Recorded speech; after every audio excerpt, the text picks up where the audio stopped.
اب آئیے پرہیزگاری اور تقوی کتنا موطا امام مالک کی حدیث کا حدیث نمبر 1739.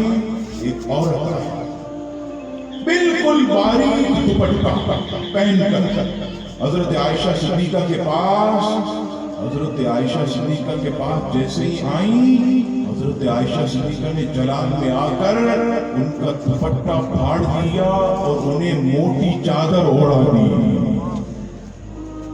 شارحین فرماتے ہیں کہ اس سے پتہ چلا کہ نبی پاک صلی اللہ علیہ وسلم کی یہ زوجہ باریک دوپٹے کو پسند نہیں فرماتی تھی.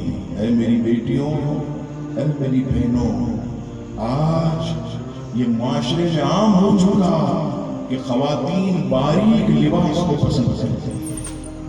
ایک مرتبہ میں صدر سے بس میں جا رہا تھا، میرے ساتھ برابر میں سیٹ پر ایک شخص جس کے کپڑے کی دکان تھی جامع کلاب پر، وہ مجھے کہنے لگا مولانا صاحب اب تو بے حیائی کا یہ عالم ہو گیا کہ میری کپڑے کی دکان ہے، وہاں آ کر جوان بچیاں کہتی ہیں محترم باریک سے باریک لباس دکھائیے.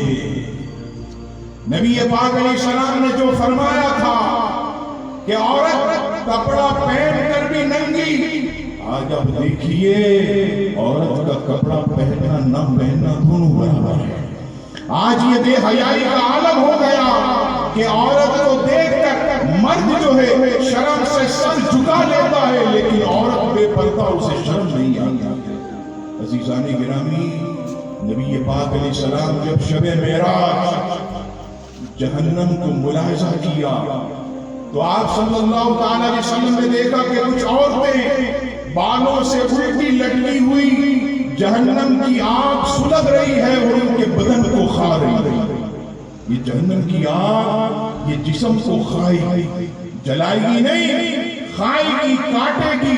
نبی پاک علیہ السلام کو بتایا گیا یا رسول اللہ یہ وہ عورتیں ہیں کہ جو دنیا میں بے پردہ گھومتی تھی اور اپنا بناؤ سنگار غیر مردوں کو دکھاتی تھی.